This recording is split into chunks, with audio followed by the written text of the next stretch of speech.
मेरा नाम श्रुति है और मैं जयपुर में रहती हूँ।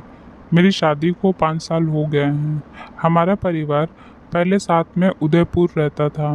बाद में मेरे पति की नौकरी जयपुर लगने के कारण हमें यहाँ आना पड़ा था। मेरे पति हफ्ते में 3 दिन ही घर पर रहते हैं, बाकी दिन काम के सिलसिले में बाहर रहते हैं। यहाँ पर मैं, मेरे पति समर और मेरा 3 साल का लड़का सुमित साथ में रहते हैं। मेरा फिगर 34, 28, 30 है, जिसके कारण सभी की निगाहें मुझ पर रहती है, जो मुझे अच्छा नहीं लगता है। मेरे भतीजे को जयपुर के एक अच्छे इंस्टीट्यूट से कोचिंग लेनी थी, इसीलिए वो हमारे साथ रहने के लिए आने वाला था। मैं इस बात से बहुत खुश थी, क्योंकि जब मैं उदयपुर रहती थी तो मेरी और उसकी बहुत अच्छी बनती थी और हमने साथ में काफ़ी टाइम भी बिताया है। कुछ दिनों बाद वो हमारे घर आ गया और हम सभी उसे देखकर बहुत खुश थे। उसे पढ़ाई के लिए अलग कमरे की ज़रूरत थी, इसीलिए उसे हमने एक अलग कमरा दे दिया। उसने अपना सारा सामान वहाँ पर रखा और मैंने उसकी सामान सेट करने में मदद की। उसके बाद हमने साथ बैठकर खाना खाया। रात को समर घर नहीं आने वाले थे और हमारे घर एक ही एसी लगा हुआ था, इसीलिए मैंने अमन को कहा कि वह मेरे साथ ही सो जाया करे जिस दिन घर चाचा नहीं आते, ताकि उसे कूलर के आगे गर्मी में ना सोना पड़े। ऐसा कहने के लिए मुझे समर ने ही कहा था। रात को मैं बेड पर कॉर्नर वाली साइड पर सो गई और अमन को मैंने कहा कि वो चारपाई पर सो जाए। चारपाई बेड को सटाकर इस तरह से रखी गई थी कि मेरा सिर उसके सिर के पास ही था। अमन को सुबह जल्दी उठकर नहाने की आदत है, इसीलिए वो सुबह जल्दी उठा और नहाने चला गया। पानी और गेट के खुलने की आवाज़ से मैं जाग गई। मैंने बाथरूम की ओर मुंह किया हुआ था। थोड़ी देर बाद अमन केवल अंडरवेयर में ही बाथरूम से बाहर निकला और अपने कमरे में चला गया। मैंने उसे देखा तो पाया कि वो अब बच्चा नहीं रह गया था और एक अच्छी फिजिक्स वाला लड़का बन गया था। सुबह मैंने उसे नाश्ता करवाया, उसके बाद वो अपने कोचिंग चला गया। दोपहर में वो कोचिंग से आया और खाना खाने के बाद हम बातें करने लगे। मैंने गौर किया कि वो मुझे बार बार टच कर रहा था और मेरे ब्लाउज के बीच क्लीवेज को देख रहा था, किंतु मैंने उस पर ज़्यादा शक नहीं किया, क्योंकि मुझे लगा कि वो मेरा भतीजा है और मुझे और मेरे पति को अमन पर पूरा विश्वास था। कुछ दिनों तक बस ऐसा ही चलता रहा। फिर एक दिन शाम को मैं जब अमन के साथ सामान लेने के लिए मोटरसाइकिल पर अमन के साथ बाजार गई तो मैंने नोटिस किया अमन बेवजह ही ब्रेक मार रहा था। अब मुझे शक होने लगा था कि अमन के मन में मुझे लेकर विचार बदल रहे हैं। घर आने के बाद हमने खाना खाया और सोने चले गए। सोने के बाद मैंने महसूस किया कि कोई मेरी चादर को सरका रहा है। उसने चादर को हटाने के थोड़ी देर बाद चादर को सही कर दिया। अमन सुबह जल्दी उठा और नहाने चला गया। फिर थोड़ी देर बाद उसने आकर मुझे उठाया और कहा, चाची बाथरूम में कई सारे कॉकरोच हैं। तो मैंने कहा कि उसे बाथरूम के बाहर नहा लेना चाहिए। इस तरह वो राजी हो गया और बाहर नहाने लगा। मेरे कमरे की खिड़की से वो नहाता हुआ साफ दिख रहा था।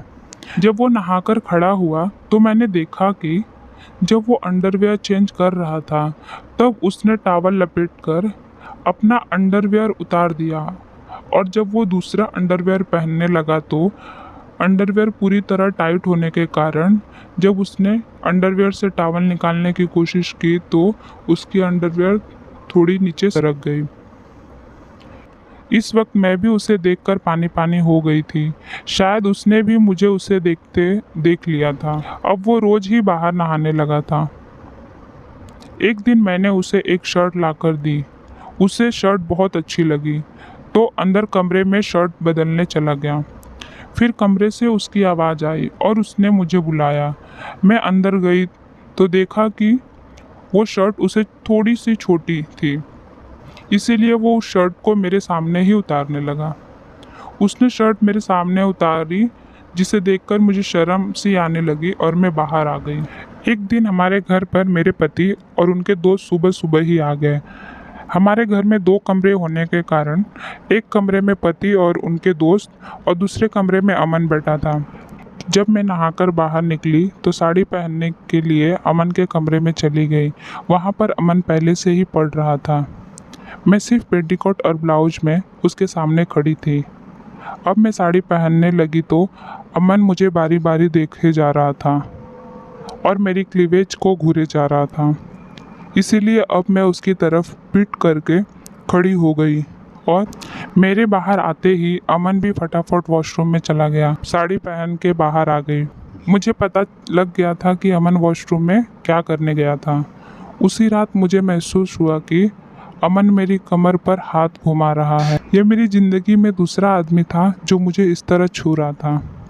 अगले दिन बाजार से आते टाइम मेरी मोटरसाइकिल से टक्कर हो गई, इसीलिए मेरी पीठ में काफ़ी दर्द हो रहा था। अमन के साथ डॉक्टर के पास गई तो डॉक्टर ने कहा कि जेल लगाओ और शाम को मालिश कर लेना। घर आने के बाद मैंने जेल लगा ली। शाम को मैंने अमन से कहा कि वो मेरी पीठ पर मसाज कर दे, तो वो तुरंत राजी हो गया। मैंने उसे तेल लाने को कहा जो डॉक्टर ने दिया था। वो फटाफट गया और तेल लेकर आया गया। फिर मैं उसकी तरफ पीठ करके लेट गई। मेरा ब्लाउज सिर्फ 2 इंच की पट्टी से हुक से बंधा था, इसीलिए मेरी लगभग सारी पीठ दिख रही थी। मैंने अपनी पीठ से अपनी साड़ी के पल्लू को हटा लिया ताकि अमन तेल सही से लगा सके और मेरे कपड़े भी खराब ना हो। अब अमन ने अपने हाथ में तेल लेकर जैसे ही मेरी पीठ पर रखा तो एक मर्द के हाथ के छूने से मैं सपसपा गई। अमन धीरे धीरे मेरी पीठ पर प्रेशर बढ़ा रहा था और मुझे मज़ा आने लगा था। अमन, चाची क्या मैं ब्लाउज का हुक खोल दूँ? अगर नहीं खोला तो ब्लाउज गंदा हो जाएगा। मैं, हाँ खोल दो। फिर अमन ने ब्लाउज का हुक तो खोल ही दिया। मैं भी पानी पानी होने लगी थी, इसीलिए मैंने उसे कुछ नहीं कहा। अब अमन बैठ गया और मेरी पीठ की मालिश करने लगा।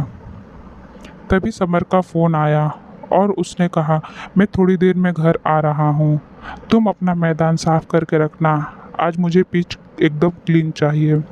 मैं, अमन, समर आने वाले हैं और मुझे उनके लिए खाना तैयार करना है, इसीलिए मैं जा रही हूँ। अमन का सारा मूड ऑफ हो गया। मैं उसे ग्रीन सिग्नल देना चाहती थी। अमन, मेरी पीठ को साफ कर दो और मेरे ब्लाउज का हुक बंद कर दो। अमन आया और उसने पहले मेरी पीठ को साफ किया और फिर ब्लाउज का हुक बंद कर दिया। अब जैसे ही मैं उसके सामने से पलटी, अमन बोला, चाची अगली बार दर्द हो तो मुझे बेझिझक बता देना, मैं आपकी अच्छे से मालिश करके आपका दर्द दूर कर दूंगा। मैंने उसे कुछ नहीं कहा और रसोई में जाकर खाना तैयार करने लगी और फिर नहाने गई, जहां मैंने अपने वो बाल अच्छी तरह से साफ किए और रात के लिए तैयार हो गई। मेरे पति आए और खाना खाने के बाद मुझे कमरे में ले गए।